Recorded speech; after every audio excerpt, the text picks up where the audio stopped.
Je m'appelle Bastien Castagnerol, je suis écologue à INRAE. Alors écologue, en gros, ça veut dire que j'ai 2-3 notions d'écologie. Et à INRAE, ça veut dire que je suis chercheur.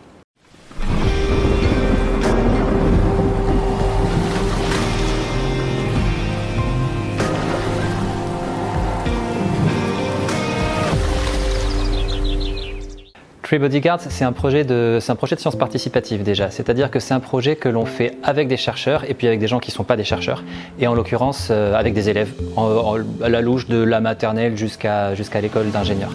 Et la question qu'on pose avec tous ces gens-là, c'est comment est-ce que les arbres sont capables de se défendre contre les agressions des insectes herbivores, comment est-ce qu'ils sont défendus aussi par les prédateurs des herbivores, et surtout la grande question qui nous anime, c'est comment est-ce que le climat modifie ces interactions.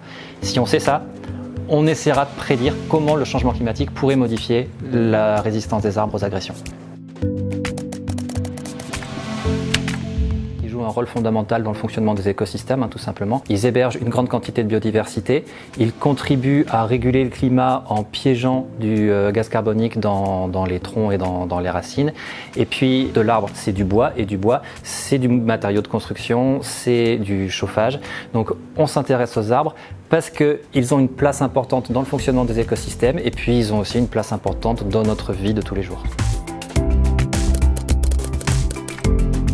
Mon explication de la biodiversité, c'est une diversité d'interactions entre les organismes. Je fais souvent l'analogie avec le moteur d'une voiture, c'est-à-dire qu'on peut décrire toutes les pièces du moteur d'une voiture une par une, de la même manière qu'on peut décrire toutes les espèces d'un écosystème. Ça, on sait faire. Mais c'est pas parce qu'on a fait la liste des pièces du moteur de la voiture qu'on sait comment la voiture fonctionne. Ce qui fait que la voiture fonctionne, c'est que ces pièces s'agencent les unes par rapport aux autres, sont en interaction les unes par rapport aux autres.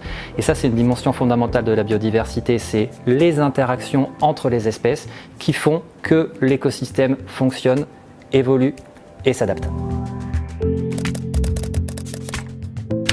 Aujourd'hui, ce qu'on appelle les sciences participatives au sens large, c'est la production de connaissances scientifiques par des chercheurs en association avec des non-chercheurs, c'est-à-dire avec des gens qui sont volontaires et qui ne sont pas professionnels de la recherche. Donc on a ces deux dimensions, c'est la production de connaissances avec des gens qui ne sont pas spécialistes de ce domaine.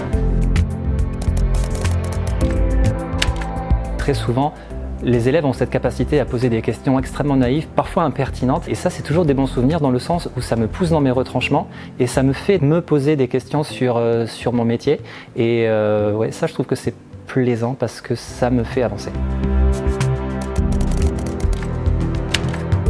Un geste pour la planète. Moi je fais du vélo.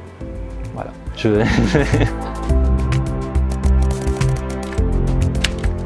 Un message important pour les enfants, c'est que la science n'a pas besoin d'être compliquée et au contraire, c'est un plaisir.